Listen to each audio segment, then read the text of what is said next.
And here with more insights on tonight's address is Mene Ukueberuwa of the Wall Street Journal. Mene, good to be with you as always. So how pivotal is this moment for President Biden, especially with just a few months to go before the election?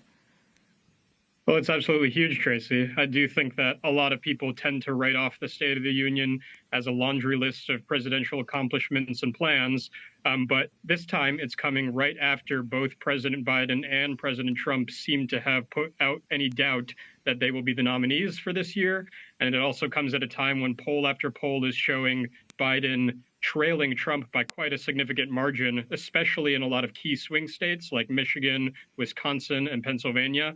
But nationwide, he's also trailing. And so his campaign really sees this as his big moment to reset the narrative, show Americans what he plans to do on some of the key issues like the economy, the border, and abortion. He wants to be the winning issues that can help him to make a distinction between himself and President Trump and potentially bounce back in the polls. Yeah, and let's talk about some of those issues right now. Let's start off with abortion. I mean, how much of his speech will focus on that? Probably a lot. I do think that of those three big issues that I just mentioned, border, economy, and abortion, Democrats really think that abortion is the big winner for them.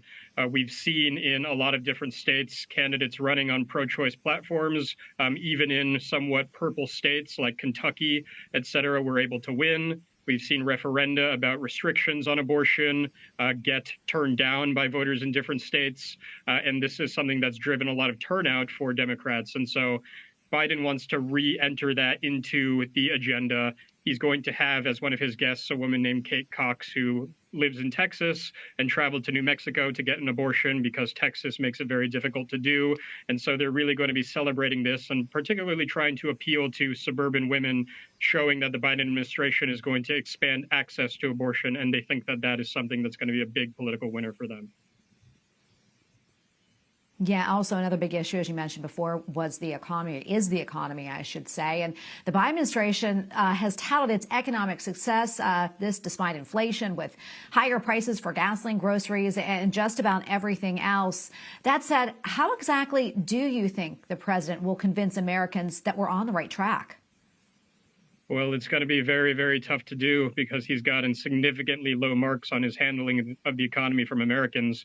There is data that he will definitely point to showing that there have been large job gains over the course of his presidency, which is true. Hiring has been robust. There have also been wage gains. Wages are finally starting to catch up to prices somewhat over the course of the past year and a half or so. But frankly, the prices, as you mentioned, are still extremely high. Americans feel as if they're still paying way more than they're used to every time they go to fill up a tank of gas or go to the grocery store. And they know that government spending has a lot to do with that. It was one of the big contributors to driving up inflation in the first place. And that's not likely to slow down. And so it's going to be very difficult for Biden to tell Americans that actually the economy is great when they can feel every day, every time they make a purchase, that they're really struggling. Yeah, another thing, quickly I want to touch on this, that he's also expected to talk about is former President Donald Trump and the differences between the two of them. Do you think that's a good strategy for him? I don't think so, frankly. I think that the reason why Biden is starting to slip in the polls compared with Trump is because Americans have very fond memories of how the economy was during the Trump presidency. And I think that Biden needs to focus on what his message is to voters, what he's going to change about his policies regarding the border, regarding the economy, regarding other issues to sell himself rather than try to draw a contrast with Trump. Because whether or not he likes it, people have fond memories of what the Trump presidency was like. Despite some of the chaos of it, they think that their lives were better off.